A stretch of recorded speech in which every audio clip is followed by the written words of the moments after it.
ठीक है परफेक्ट।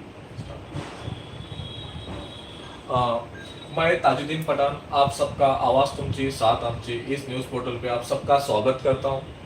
आज आप मुमरा के कुछ मुद्दों पे हम सीधी बातचीत आज सिर्फ राउत में हमसे कुछ मुद्दों को लेकर सीधी बातचीत करेंगे, तो आप बने रहिए और देखते रहिए आवाज़ तुमचा साथ आमची। मैम सबसे पहले अस्सलाम वालेकुम। जिस हिसाब अभी मुमरा में दीपावली का त्यौहार चल रहा है, तो दीपावली के त्यौहार को लेकर आप मुमरा के नागरिकों को और देश के आवाम को क्या संदेश देना चाहोगे? मैं उनको दिली मुबारकबाद पेश करती हूँ और मैं तहे दिल से उनको मुबारकबाद पेश करती हूँ। मैम जिस हिसाब से मुमरा में एजुकेशन पे काम होना चाहिए या जिस हिसाब से मुमरा में डेवलपमेंट को लेके काम होना चाहिए, वो कहीं ना कहीं आज भी नहीं देखा जाता है और कहीं ना कहीं सिर्फ वादे किए जाते हैं, लेकिन वो वादों को पूरा नहीं किया जाता। तो उसको लेके आपकी क्या टिप्पणी रहेगी? देखिए यही वजह रही है कि हम जो है कल भी जो है एनसीपी पार्टी में थे और आज भी हम एनसीपी पार्टी में हैं, लेकिन इसमें दो गुट हो गए। एक आवार साहब की पार्टी हो गई, एक नजीब मुल्ला साहब के साथ है अजीत दादा की पार्टी हो गई। तो अजीत दादा से जुड़ने का मकसद ही यही है कि हम चाहते हैं कि हमारे मुमरा शहर का विकास हो। सिर्फ सेकुलर बोलकर कोई सेकुलरिज्म की बात करके जो है शहर के लिए सेकुलरिज्म का काम नहीं करते। ये हमें साफ दिखाई दे रहा है, हमारे आंखों के सामने दिखाई दे रहा है। कुछ लोगों के आंखों पे पट्टी पड़ी होगी क्योंकि एक तरफ कलवा है, एक तरफ दीवा है और बीच में मुमरा है। उसके बावजूद भी आप देखोगे तो कलवा में कचरे की कहीं पे वो गंदगी आपको शहर में दिखाई नहीं देगी। दीवा में आपको जो है अभी नया डेवलप हुआ है, उसके बावजूद भी आपको वो सब चीज़ नहीं दिखाई देगी। लेकिन आप मुमरा में देखो, मुमरा में प्राइवेट करने के बावजूद भी आज कचरे का क्या है।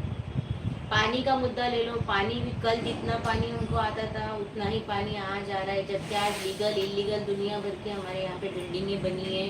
काफ़ी हद तक इमारतें बनने के बावजूद भी पानी का जो हमारा ये आने का जो एमएलडी था वो बढ़ा नहीं है, जो कि तू ही अगर एक दो एमएलडी बढ़ भी गया तो उसको हम बढ़ा नहीं, क्योंकि उसके लिए फैसिलिटी होना ज़रूरी है और जो हमारे पास नहीं है। आज भी हम पानी के लिए तरसते हैं और कई लोग हंडा मोर्चा चाहिए। उसके बाद में आप देखेंगे तो मुमरा ने लोगों को बड़ी बड़ी पोस्ट दी थी। गृह निर्माण मंत्री होने के बावजूद भी आज हमारे लोग बेघर है, आज रो रहे घर के लिए। आज हमारे यहाँ पे कार्रवाई हो रही है, दीवा में नहीं हो रही है, कलवा में नहीं हो रही है, थाना शहर में दूसरी जगह नहीं हो रही।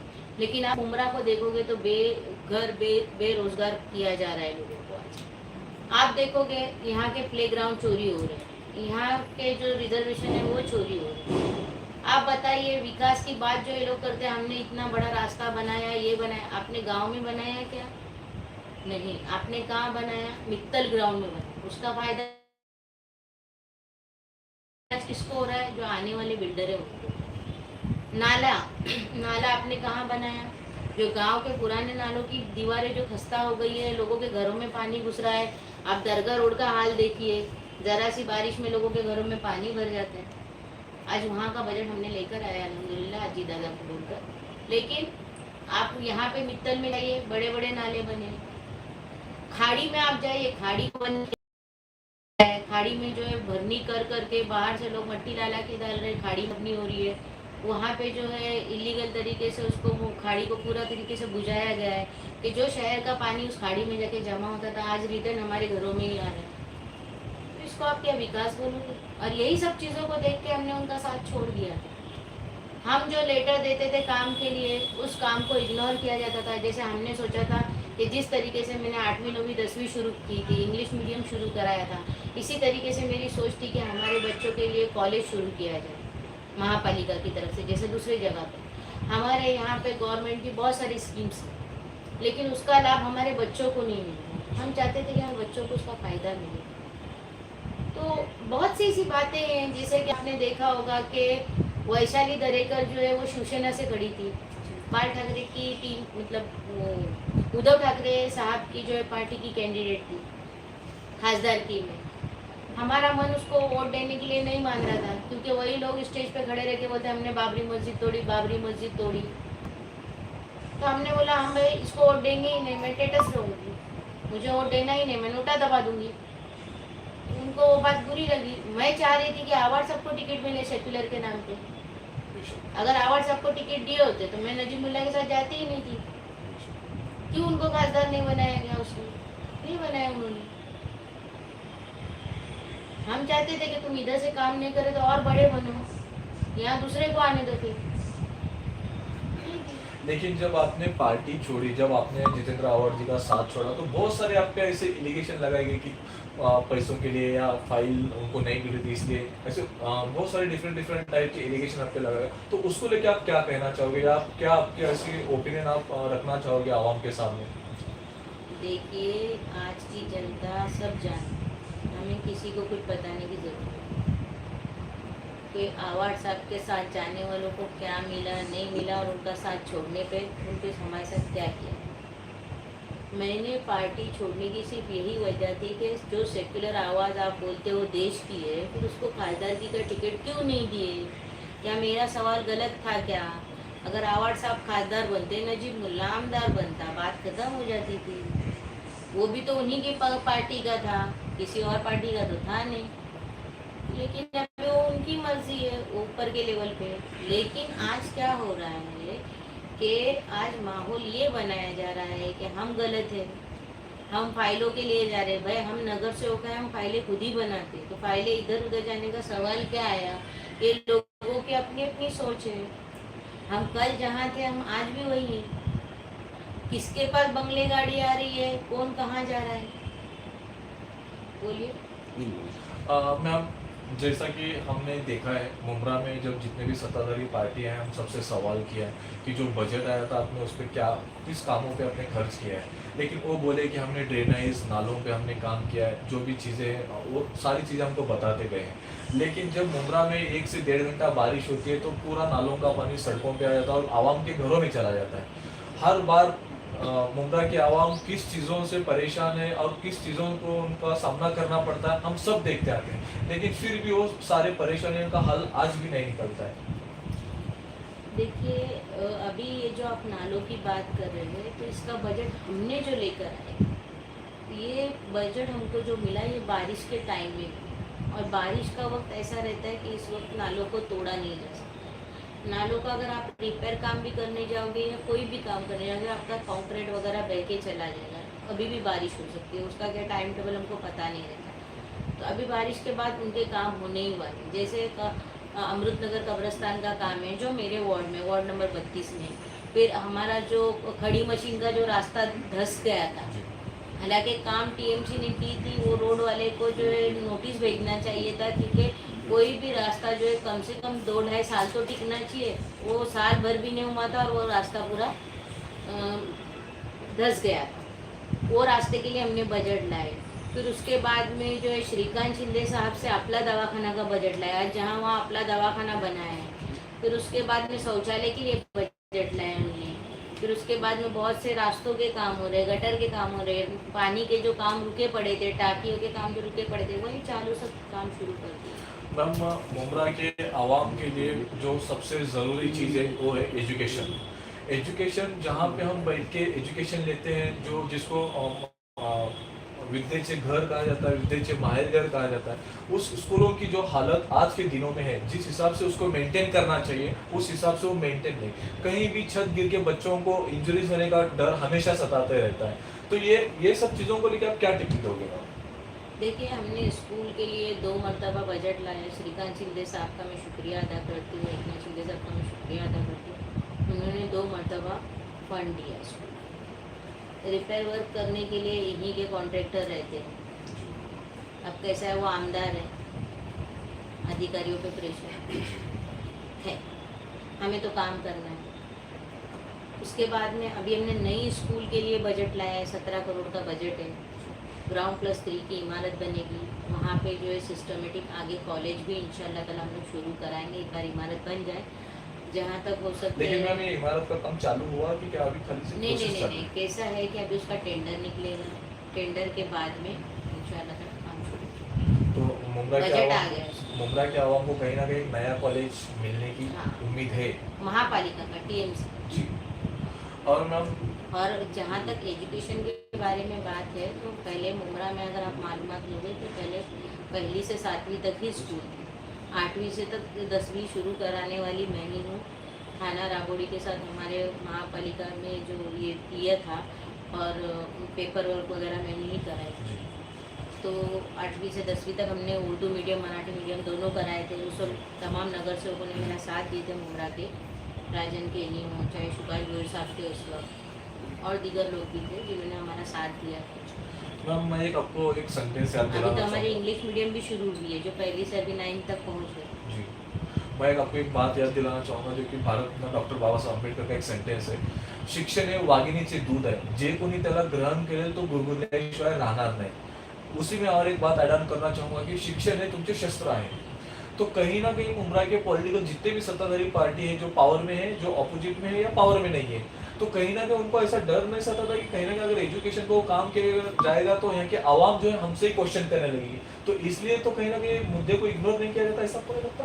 नहीं नहीं, हम तो बिल्कुल इग्नोर नहीं करते। आप अगर माहिती का अधिकार डालो चाहे जो भी डालो, आज जो शिमला पार्क में स्कूल है ये भी मेरी ही देन है, ऊपर वाले का करम है कि जब मैं नगर सेविका बनी, मेरे वार्ड में जो ये स्कूल थी, पुरानी स्कूल आइडियल मार्केट के बाजू में, वहाँ पर हमको जगह नहीं थी 8वीं 9वीं 10वीं के लिए।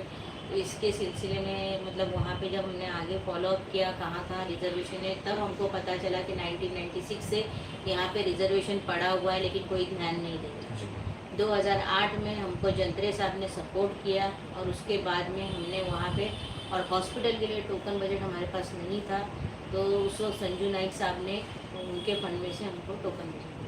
मैम हॉस्पिटल, स्टेडियम और वो जो पूरी स्कूल की इमारत है वहाँ पे रिजर्वेशन, जो सीवरेज का भी पूरा ही है, उसी वक्त में वो सब काम शुरू। जैसे कि पिछले दिनों में हमने देखा प्लेग्राउंड को लेके मुमरा के यंग यूथ, सारे सीनियर सिटीजन, बच्चे प्रोटेस्ट निकाला गया था, तो प्लेग्राउंड को लेके आपकी क्या टिप्पणी रहेगी मैम? देखिए, जो ज़मीन चोर, सॉरी, जो ज़मीन मतलब खाते हैं जी। रिजर्वेशन के प्लॉट को, जो रिजर्वेशन चेंज कर रहे हैं, आजकल नया जो ट्रेंड चला है, तो उनको सोचना चाहिए कि आने वाले कल में हमारे भी बच्चे इसी शहर में रहेंगे, तो उनको हम क्या देंगे? देखो, हम तो मर के चले जाएंगे, हमारे बच्चों को आगे क्या? सियासत वही चलते रहती है, आज हम हैं, कल कोई और है, परसों कोई और, लेकिन हमने जो किया है वो हमारे बच्चों के आगे आने, ये शहर को हम जो देंगे वो हमारे बच्चों को फ़ायदा देगा। तो इसके लिए उन्होंने भी सोचना चाहिए कि हम क्या कर रहे हैं। देखिए, गरीबों के बच्चे प्राइवेट इसमें जा सकते हैं क्या?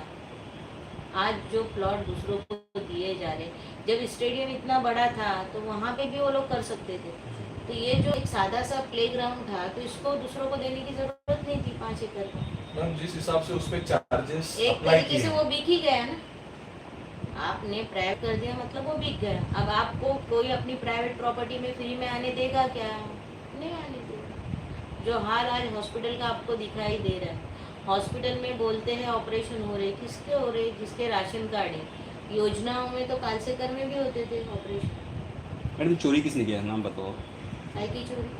जो आप बोल रहे रिजर्वेशन की जो जगह मैंने बोला रिजर्वेशन में जो मतलब ऐसा होता है ना, तो वो एक जी। तरीके की चोरी ही हो गई ना भाई। मैम जैसा मुमरा में जिस हिसाब से जिस तेजी से नशा बढ़ते जा रहा है और उसको सबसे ज़्यादा यंग यूथ एडिक्ट होते जा रहा है, तो उसको लेके आपकी क्या टिप्पणी रहेगी? और हमने कुछ जनों पॉलिटिकल वालों का इंटरव्यू लिया, उन्होंने कहा कि हमको पता है नशा कहाँ से आता है, कौन बेचता है, सबको पता है, फिर भी हम इस पर कोई तरीके से एक्शन नहीं लिया, तो उसको लेके आप क्या कहोगे? अगर किसी को पता है तो उन्होंने कंप्लेंट करनी चाहिए, नशा बढ़ना नहीं चाहिए। बच्चों को देखो, आज हम दूसरे बच्चे हो या हमारे बच्चे हो, बच्चे ही हमारे देश का भविष्य, तो हमें चाहिए कि हमारा भविष्य इस तरीके से सेफ हो। और मैं सबसे अपील करूँगी, देखिए जनरेशन बच्चे ये भी है तो उन्हें भी सोचना चाहिए कि हमारे माँ बाप हमारे लिए दिन रात एक करते हैं, तो हम गलत रास्ते पे न जाएं।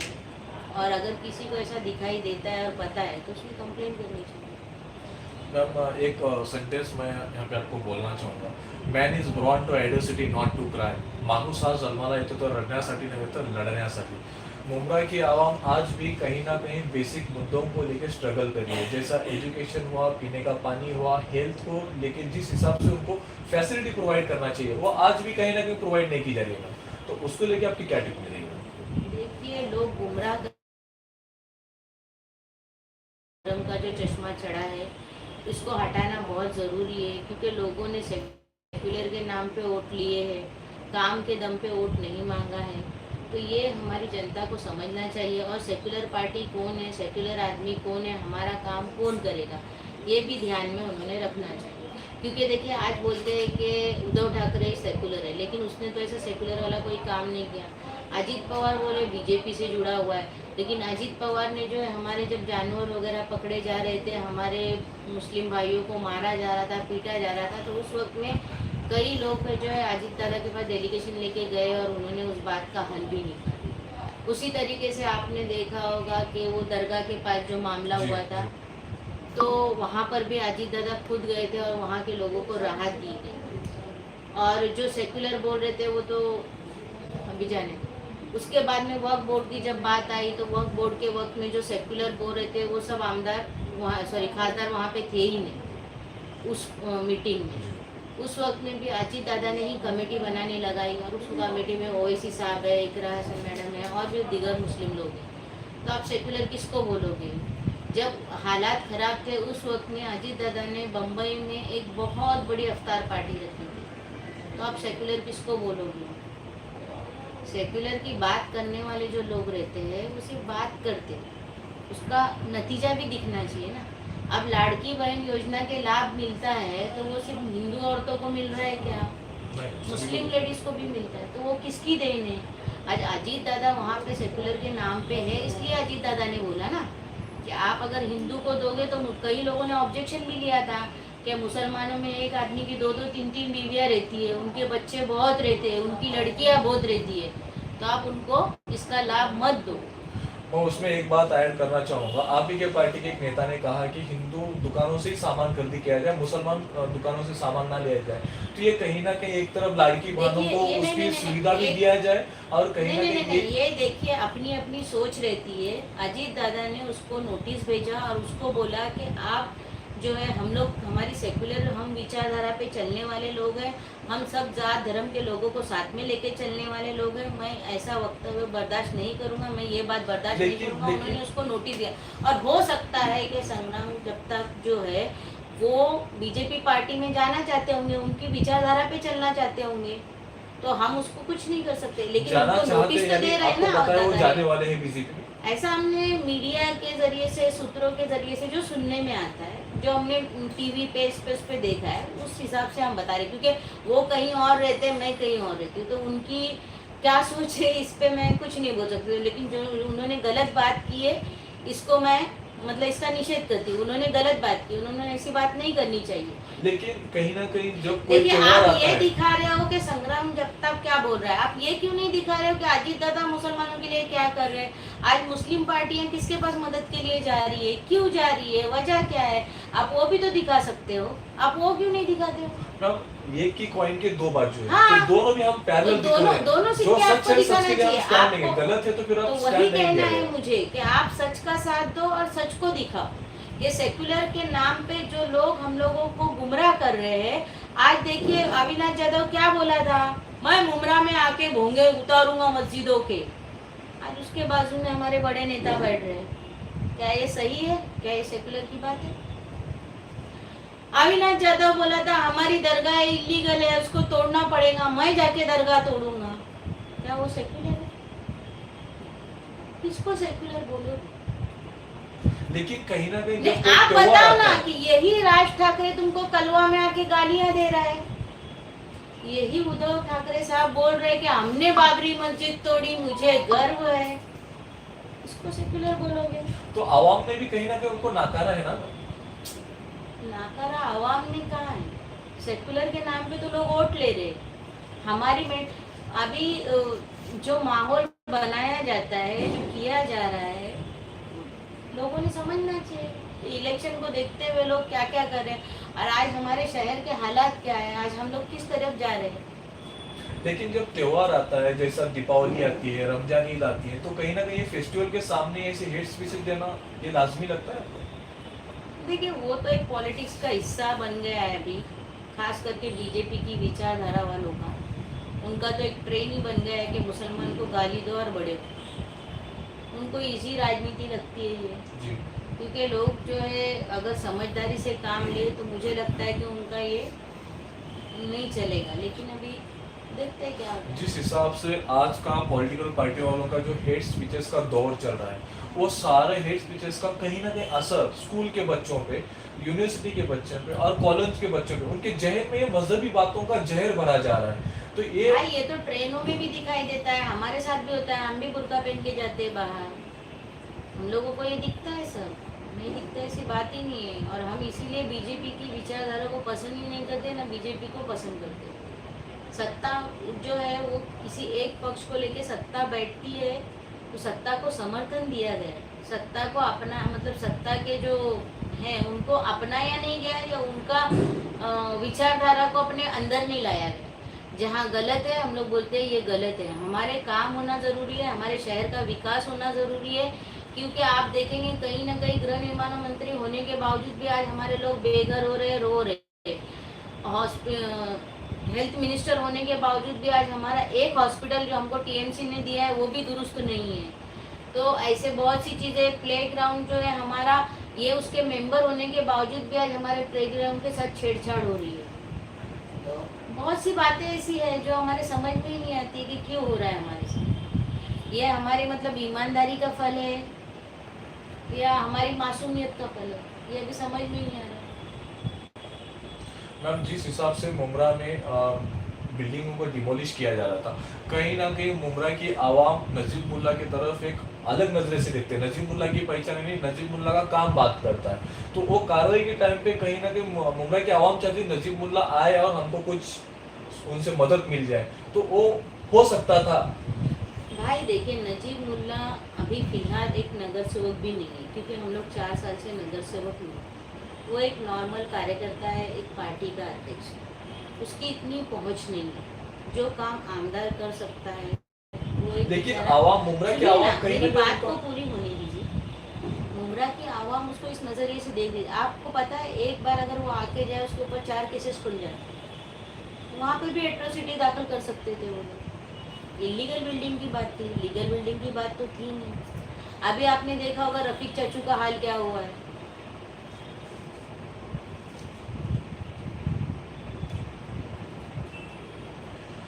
और मैम, आखिरी सवाल रहेगा, अभी आने वाले मनपा इलेक्शन में आप किस मुद्दों को लेके आवाम के बीच में जाओगे, या जब आप जीत के आओगे तो किस मुद्दों पे आप फर्स्ट प्राइवेसी पे काम करना चाहोगे? देखिए, हम 15 साल से काम कर ही रहे। आज मुझे नगर सेविका के 15 साल हो गए, और एक्स्ट्रा जब हम 4 साल से नगर सेवक नहीं है। इसके पहले भी मेरे खानदान वाले जो है समाज सेवा कर ही रहे थे, और आगे भी नहीं, लेकिन ऐसी 3 जो चीजें रहेगी तो आप किसको फर्स्ट प्राइवेसी देना चाहोगे? देखिए, मुझे स्लेटर हाउस जो है, इसमें स्लेटर हाउस आने से कैसे है कि हमारे लोगों को रोज़गार मिलेगा।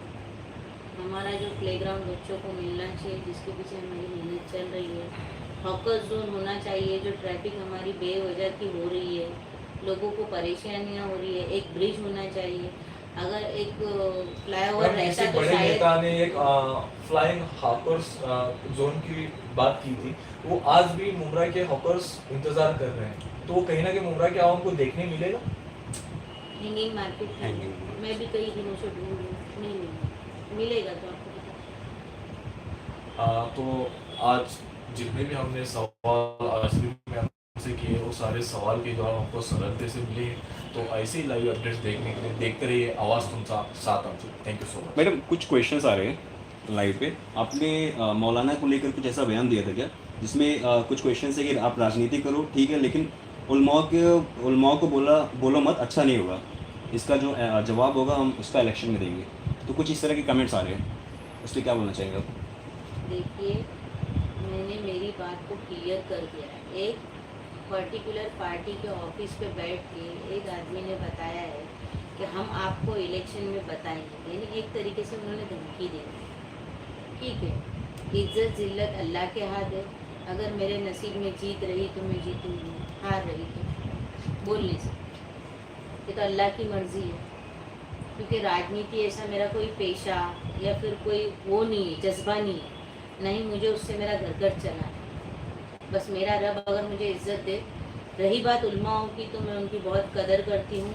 और एक आलिम ऐसा रहता है कि जिसको तमाम बातों की जानकारी रहती है, और वो सच का साथ देके उसके लिए फ़ैसला करता है। हमारे उलमा जो है, मैं उनकी के बारे में कभी भी गलत बात नहीं करूँगी, क्योंकि मैं भी एक ईमान वाली औरत हूँ। अल्लाह का एहसान है, इतनी तो मुझे भी समझ है।